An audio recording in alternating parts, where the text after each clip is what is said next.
Hello everyone, this is a review of the Volador wheels and bearings and spaces. So I'm just making this video because when you buy a complete, you can't really tell the quality of the parts individually. So maybe this can help you guys find out what's good, what's bad about it. So the thing about Volador completes is the only thing you should probably be keeping is the deck. And the deck, bolts, the speed rings, maybe the trucks. That's the only thing I would keep. So right here, I took off the wheels and the bearings so I can show you guys. And here's the bearing. It's a strange bearing. It's shielded on both sides, which is completely freaky. I've never seen something like this. And then also let me see if I can get it. Yeah, you look at the shields, the rubber sealing on it. It's pretty much useless because as you can see, it doesn't even meet the edge of the metal here in the middle. So dust and debris will just like freaking fly. Oh my god, how do I get this to focus? Yeah, look, see, you can see right through it. So these bearings get dirty really fast. And then also another thing is that these bearings, they don't, like the spaces that come with it, they don't really fit the wheel. Like, here, let me show what I mean.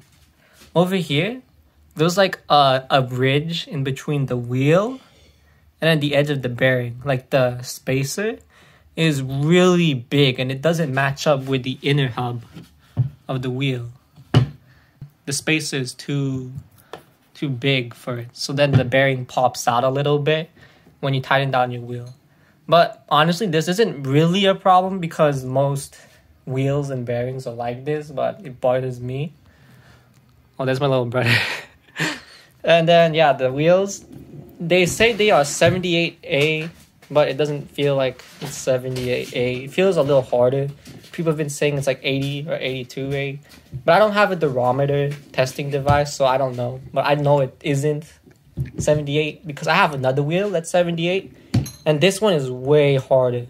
And also this one is, it's strange. Like, I've been riding this for about almost 2 years, I guess.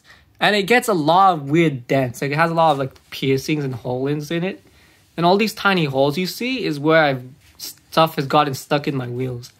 So I've had to take a tweezer to get out random pieces of rock, metal, paper clips, glass out of my wheels. And these ones seem like oddly susceptible to getting things stuck in it. If you can replace your bearings. You can keep the wheels. They're okay. There's a lot of better ones, but you don't need to replace it. Like, if you're just using it as a cruiser, like, these wheels work perfectly fine. And then the bearings, yeah, I would change it because they're double-sided. And then when you open it up, it's like, I recently cleaned and re-oiled these because they were starting to get super slow and squeaky, and I hated that. So if I open up the bearing, this is what the inside looks like. Oh, there's a plane. Okay, so these bearings, most bearings will just have like a black retainer ring and then like only one shield on one side.